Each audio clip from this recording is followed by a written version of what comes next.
South. It not only helped them in the United States House, but it also gave them more power in the Electoral College. Speaking of Electoral College chooses whom? The president. When voters in Montana go to vote, who are they voting for? Electors pledge to one of the candidates. And because it's winner take all, how many parties do we have? Two. Always going to break up into two factions.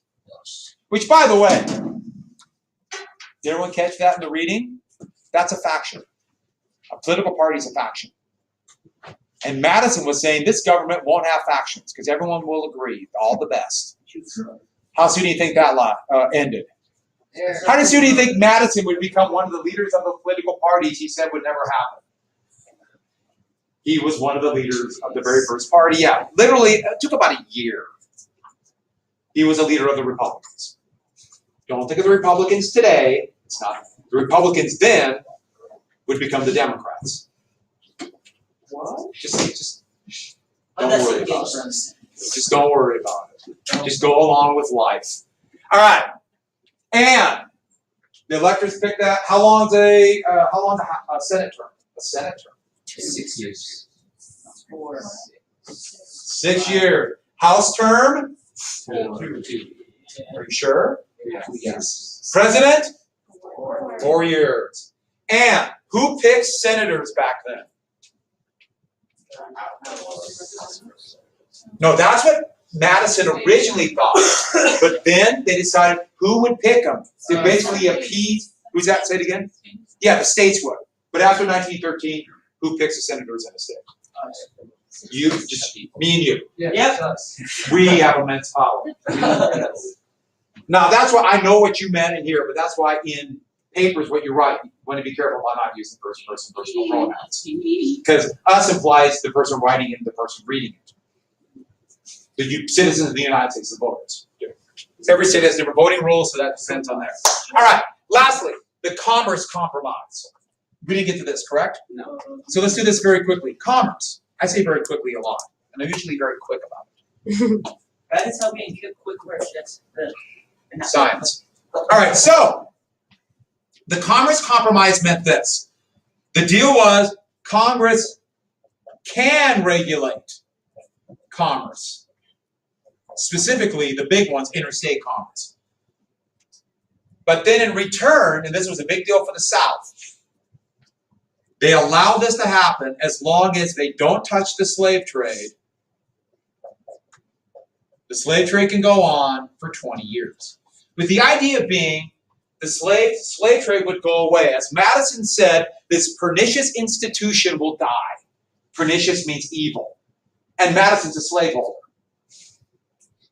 They assumed slavery would go away, and therefore, in 20 years, we'll get rid of the slave trade, the number of slaveholders will drop, and it can go away. Yes? What are commerce exactly?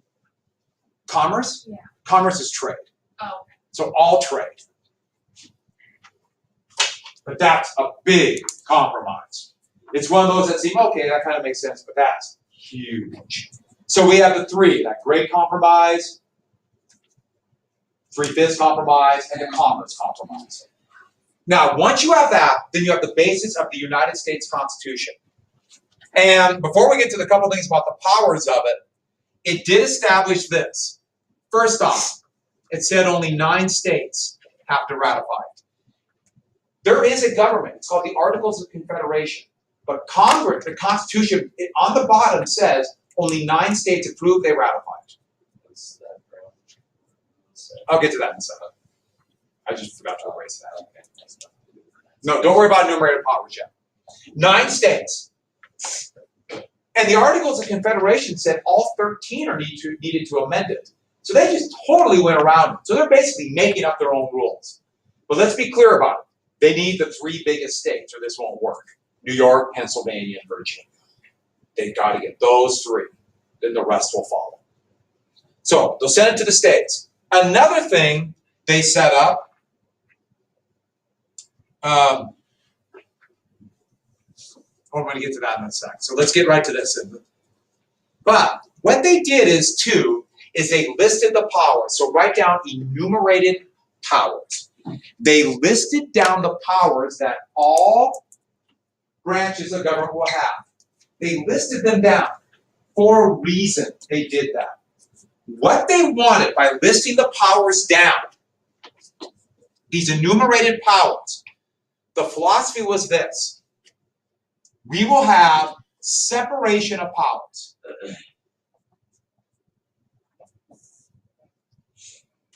No one branch of government will get too powerful. This comes from the French philosopher who wrote in the middle of the 18th century. Basically, he was writing about how to avoid a tyrannical government. A couple of you might remember this name, Montesquieu. The French philosopher was named Montesquieu. That's supposed to be a U at the end. And what Montesquieu is writing about this: Louis XIV and Louis XV in France held all the power in one hand and therefore led to tyranny. So we need to separate the powers and list them carefully to avoid tyranny. That's Montesquieu. That's a U and that's a U. That's a Q. That's an M. That's an underline. The rest That's a is. whiteboard.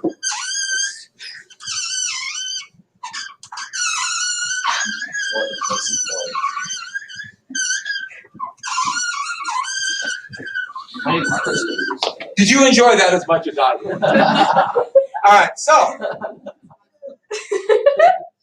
Montesquieu. And what we have then is, later on we would call this the idea of checks and balances between the different branches of government.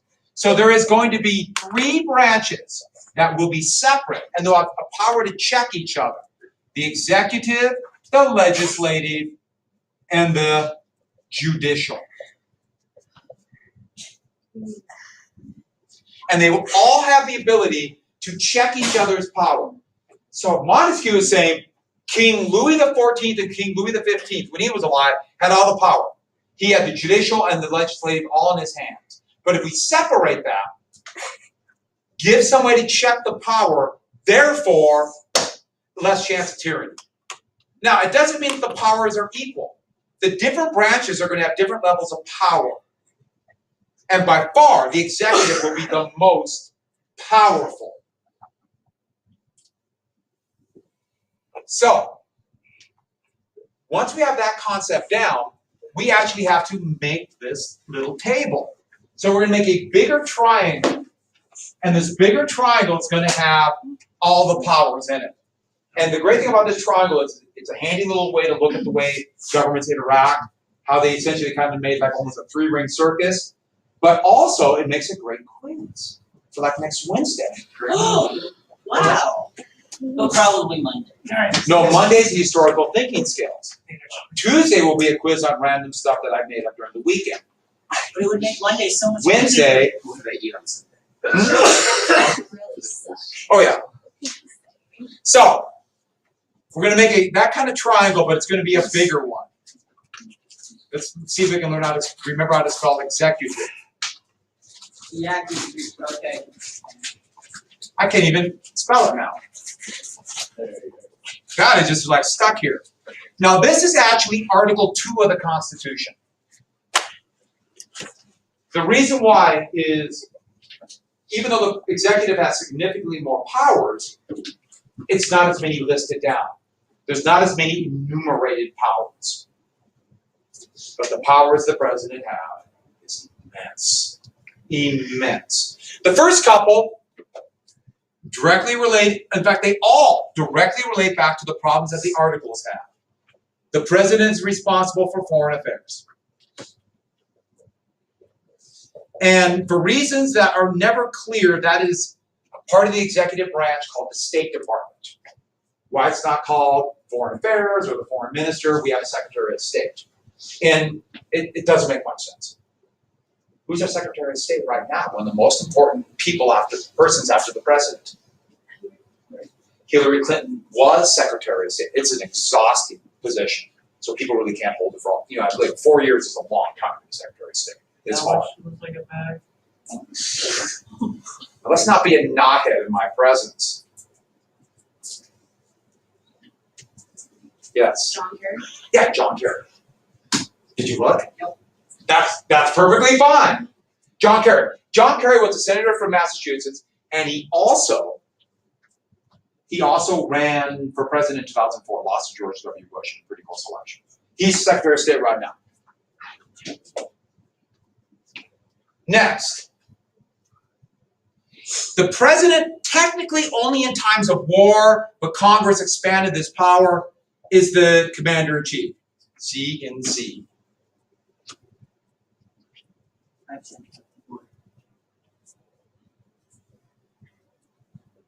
Only in the armed forces, and technically only in wartime. But it makes sense if you're going to have an army in peacetime for just in case, the same person should be in charge both times. Isn't it usually when martial law has to be enforced in the It could be just any time there's a war. So war doesn't necessarily mean there'll be martial law. Even though it does say Congress does have the power to do martial law. The president can't do martial law. Congress does it, and the president is the one in charge. Which means military rule. And the president is not your commander-in-chief. So President Obama walked in that door. You do not have to follow his orders. But my guess is if President Obama walked through that door and asked you to do something, you would do it because you'd be so shocked to see President Obama here. He has not been here for months. Actually, what are you supposed to yell if somebody comes in? That would be interesting. So, next. I'm sure the Secret Service would enjoy that joke immensely. You would yell healthcare. Next. The president, this is the biggie. The president executes the laws. The president executes the laws. That's where executive comes from. So they carry out the laws. Now that's incredibly important, but it's actually not as important as this. The president also interprets the laws. Now you will see places, including the textbook, that says the court system does that. No, the court system does not interpret the laws. They only interpret a few laws and make it there by a court case. The executive gets laws on a piece of paper, and then they decide how they'll be enforced. That is such power, it's hard to even comprehend. Laws are relatively vague, and so they get them, and then the president decides how they enforce it, and not just how they enforce it, but who will actually be accused of it or not, who they might let go. They might turn a blind eye, because they're in power interpret. They have the power of interpretation. If you ever look at, we've had a number of clean air laws. The last one was what? Did I get my years right? 18 years ago. It doesn't say every figure what makes some kind of regulation for air quality. It says the president has the power to enforce clean air. Essentially, I'm not making that up. It's longer than that, but not much. Then the president goes through the executive branch and makes the rules. No, President Obama doesn't go through, okay, this is how much CO2 from that, but he has parts of the executive branch does it. Think about that for a second. If the president doesn't really believe in environmental regulations, what could they do by interpreting this? What's that? not enforced? Not enforce it or interpret the laws so lax that it doesn't change anything. So it allows for more pollution, which you could argue is what happened. President George W. Bush did not believe in environmental regulation. So they interpreted it in such a way they didn't do much. President Obama, more. And so, for example, President Obama put restrictions on the amount of CO2 that comes from coal-powered electrical plants, which they spew a lot out. Put regulations on it. But big interpretation, the next president might interpret it a different way. By the way, speaking of environmental laws, which one of the two people who will be presidents, only be one or two people, would be more idea to have more lax interpretation of environmental laws and one to be a little bit more strict? Trump would be more lax. Yeah, Trump has basically said no. He's going to doesn't believe they should enforce. It's just a He also said that food safety law should go away. He did. He said the FDA has too much power. Get rid of it. Oh, well. The FDA doesn't do anything. I like the idea. Actually, they do a lot, but But sometimes they do wrong things. But actually, no, I wouldn't say that. But you find enough examples. But just on regular, they do all the food, and I like food becoming a lottery, like it was in 1898. You take a bite of food, you might live, you might not. Roll the die. All right. So, if you've ever heard the term executive order, that is when the president interprets laws. It's not that the president is just like, like a king saying, no, I will do this. Technically, no. What the president is saying, Congress has passed this law, this is how I'll interpret it. But it's almost like a king, isn't it? In fact, that's why by the late 1960s into the 1970s, they started referring to the presidency as the imperial presidency. What power. And especially with Congress being so dysfunctional now, the president has even more power because of this. It's how they interpret laws. It's such power. So voting for president is kind of a big deal. You're putting a lot of power into the hands of one person.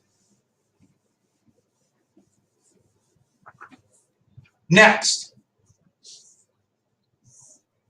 the legislative. The legislative is Article 1. Why is it Article 1? Because that had the most parts in it.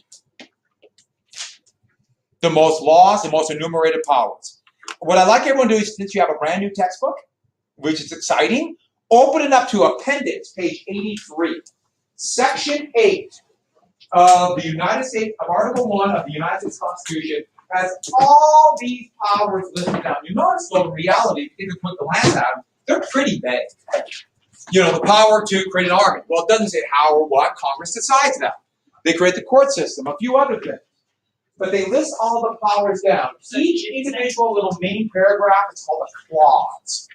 And so what we're talking about here is each power is a clause. So there's going to be a commerce clause, a taxation clause. We'll get to that in a second. But, so appendix, page 83. Yeah, does everyone see section 8? Yes. Section 8. That's section 8 of Article 1. Okay, the first few sections talk about who can become a member of Congress. We talked about that, 25, 30, naturalized citizen, a few other things, but 8's kind of the meat of it. And it goes through what they can do. And I'm not going to have you know all these. When you get to, most of you will probably take AP government, I hope. And so you get into more detail about this. But these are powers that, they looked at what happened during the Revolutionary War and the problems of the Articles of Confederation. And so they listed down these clauses. But there's one very important thing that you have to understand about this. What it's talking about is Congress has the power. This is what we got to get. These clauses mean Congress has the power to make laws.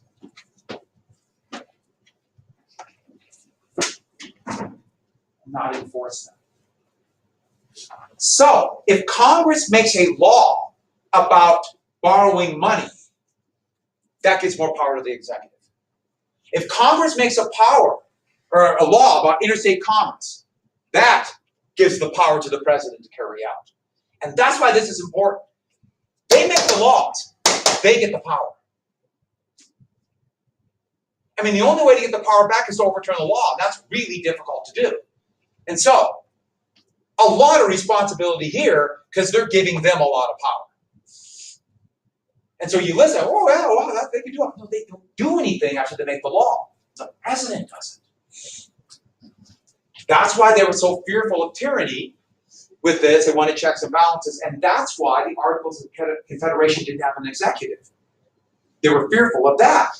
The problem is they realized since we want a stronger central government, we need an executive, so let's check it. So let's list down just a couple of powers. They're there. I'm just going to tell you a few of them that we need to know because they relate back to what we talked about before. They have the power to collect taxes and enforce it. One big flaw about this, Andrew, you got taxation now. One big flaw about this is income tax did not exist yet. Why didn't income tax exist? Our concept of income did not exist yet. It is when this was written, pre-industrial revolution, pre-wage system. How people made money back then is not the same that people made money today. There's similarities, but it's pre-capitalism, pre-wage system. So when incomes would become what we know it, looking about 1840, 1850, when the world would start making sense to us today, it didn't say income tax in the Constitution. And that's going to be a real constitutional crisis. In 1913, Congress and the states will ratify the Constitution with the 16th Amendment allowing for an income tax just to get rid of this problem. They thought it'd be direct taxation, which never happened. Next, they have the power to borrow money, the power to print and coin money. Congress has that power. So by having that power, they control the money supply. They control the money supply. Well, no, rephrase that. They pass the law, they do the work. That gives them the power. Taxation, they enforce it. Big power for the executive branch. Next, they create the military. That includes the militia. And that includes martial law. They declare martial law. Congress declares it. When, in times of rebellion, let's say, Congress declares it. What were they thinking? Remember Shays' Rebellion. We need control of that. So when the Civil War began, Congress would eventually declare martial law. The only problem was they weren't in session. So Lincoln just did it. And then Congress went back after the fact and said, yeah, he was right. Lincoln stepped way around. Let me phrase that. Lincoln completely and blatantly violated the Constitution. Many, many, many times. Isn't it interesting? Lincoln is held in such high esteem. Oh yeah, he didn't care about the Constitution. I thought Marshall was spelled like Martial. You are right. I'm not sure. Martial law, I just wrote martial like a sheriff's marshal. Yeah. Didn't I? That's where the term martial arts comes from. You are right, and I didn't even realize I was doing that. That's one problem when you're speaking and writing. Yeah. It's really easy to make stupid mistakes. Oh, it's not a big mistake. Yeah, I know, but thank you for saying it because sometimes I just don't even catch it. And I'm moving on to the next thing. Next, they declare war. Now, this is a big check. The idea being you want to have an executive just willy-nilly going to war. But one of the problems with checks and balances, it requires all three branches to do their job. Can anyone tell me when Congress has declared war? Last time. Huh? 03? I assume you mean 2003. No. That was the last time. When was the last time? Yeah. 1944? Was it more Before that. recently? Okay, so clearly. Huh? Actually, 41 was Germany and Japan, World War II, and then a little bit later, Italy, Bulgaria, Hungary in 42. Germany and Japan in 41, Italy, Bulgaria, and others in 42. So 42. So you're really close. Every war the United States has been fought since, there's been no declaration of war. Now, Congress has basically said to the president many times, do what you want. But I'm not kidding. Literally, that's what they've done. And what has the president done? They did what they wanted. Congress has not kept up with their constitutional duties. How come they won't? Deciding issues like that, especially in a complex world like after World War II, they were worried it might cause political trouble. So they're being craven. Yeah. They're basically letting this all fall onto one guy's shoulders if it backfires. If it backfires, you're exactly right. So they can all say, I didn't want him to do that. I just wanted him to protect puppies and chickens. Why chickens? I meant to say kittens. Yeah. Article. Art. A something. That's you should know my mom's R-T. All right. Another big one. Regulate interstate commerce. That was part of the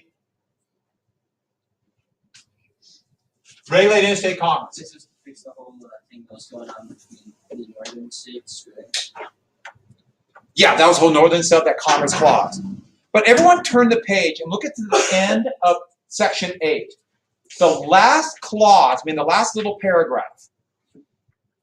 Everyone just read along with me. It says, everyone find it, to make all laws which shall be necessary and proper for carrying into execution the foregoing powers and all other powers vested in this Constitution and the government of the United States, or any department or officer thereof. To make any laws which shall be necessary and proper for carrying into execution the foregoing powers. I don't know what that means. This is the most important clause of the entire Constitution. It's called the Necessary and Proper Clause. The Necessary and Proper Clause. Did you miss it? Oh. Right there. Congress can pass laws that will allow them to carry out all those powers listed in Section 8. I put a few there. So they can pass laws to help collect taxation or borrow money, print money, the military, the big ones, interstate commerce. They can pass laws. So what it means is, I'll give you an example. And this is what Alexander Hamilton's going to say soon after the country's created. Okay, we're supposed to print and coin money. Congress can do that, so the president does it after they pass a law. Then what? Then we just have big mounds of money. What do you do with it? Go on street corners and throw it up in the air. Here, money! You gotta get it into circulation. How do you do it? Wouldn't you have to spend? Or would it be through You're on the right track. buying back tax? I don't know. Tax refund. What's the way you get money in circulation today? No? Someone said it. The Fed. Oh, tax refunds. I thought I heard someone say the Federal Reserve is a bank. Banks. Yeah. So we've got to make banks. So what Alexander Hamilton says, we need a Bank of the United States to give the money out to other banks to get in circulation. Nowhere in the Constitution does it say the federal government can make a bank. Hamilton said so under the Necessary and Proper Clause. This is huge. What it means is Congress has implied powers. In fact, it will get the very clever name of the Elastic Clause because it stretches the power of the federal government. Because this gives Congress almost unlimited power to pass laws because they can justify almost anything under their existing powers. And then they pass laws, the president gets even more power because they carry it out. For example, the Affordable Care Act, signed in 2010, everyone calls it Obamacare, which basically it was insurance regulation. Insurance companies were kicking people off if they had pre-existing conditions, they were raising the lower rates, they would cut off the amount they would spend. Most insurance had a limit of like $25,000 if they quit paying. If you know anything about healthcare, that's enough to get you like maybe one night in the hospital. I'm only slightly exaggerating. They got rid of those things and made health insurance much more easy for people to handle. They also said that, hey, you got to get health insurance. You have to. Because if you don't have health insurance, that raises the cost for everybody. How do they enforce that? Nowhere does it say healthcare. In fact, our concept of healthcare would have made no sense to someone back then. Hospitals were places for the poor to go die back then. I'm not kidding. You It's all went. about hospitality. You're on the right track. Yeah, that's exactly what the word comes from. The word comes from hospital, comes from hospitality. It literally was, you have no place else to go die. We'll keep you comfortable until you die. If you're rich, you stay at home. Rich. Oh, it's How do they justify the Affordable Care Act? By chaining together a bunch of stuff. Which one? You're exactly right. Which one? Taxation. Huh? Taxation. Yeah, taxation is the big, and interstate commerce.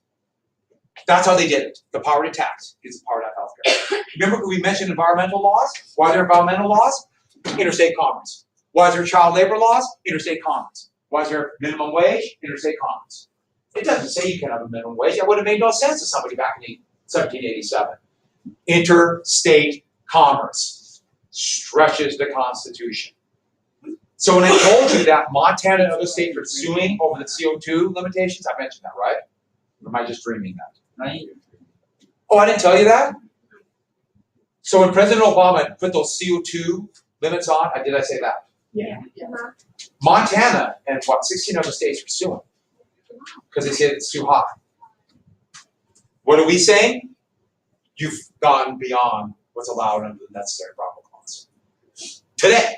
And of course the federal government saying, no, CO2 you spew in Montana affects everybody else in the country. And we have a lot because we have a lot of coal and huge coal power plants in Coastal. Yeah. So we tried to sue the government. We're suing the government right now. The state of Montana. We're suing ourselves. Yeah, the government of Montana is suing the federal government, yes.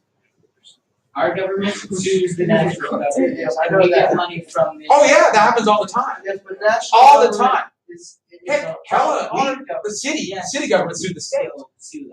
We have the right. And the state is sometimes I know sued the city. that. Sometimes the federal government sues the state. It's all I'm not a 5-year-old, Andrew. I'm not Wait, let's get this down real quick for the bell rings. The 5-year-old. That's why we have one more branch. That's why we have a court system. Because I know that sounds very weird, but that's why we have a federal judiciary. So all those weird lawsuits, they have a place to go.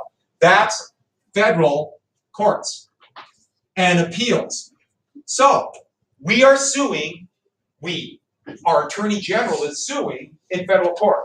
It's really kind of fascinating too, because since we elect the Attorney General, the Attorney General of Montana, Attorney General Fox, is actually doing the lawsuit.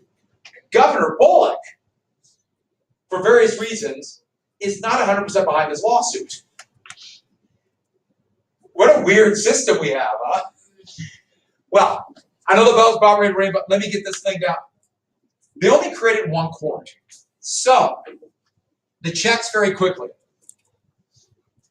Congress creates the court system.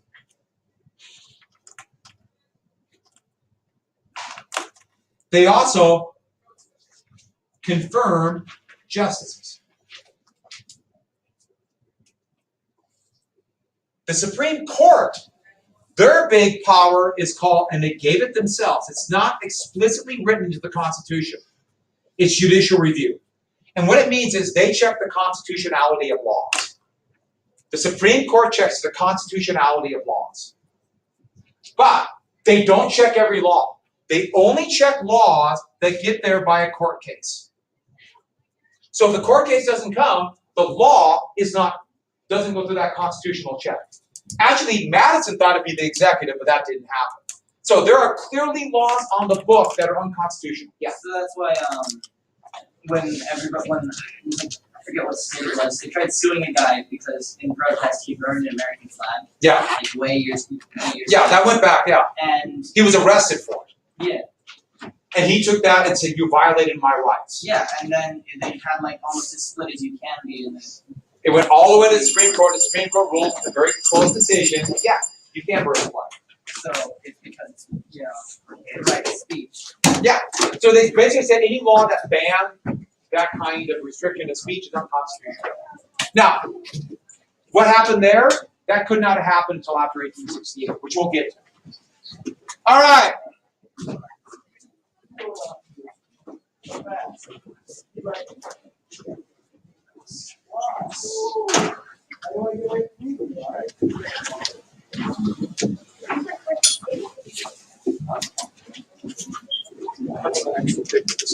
All right, good.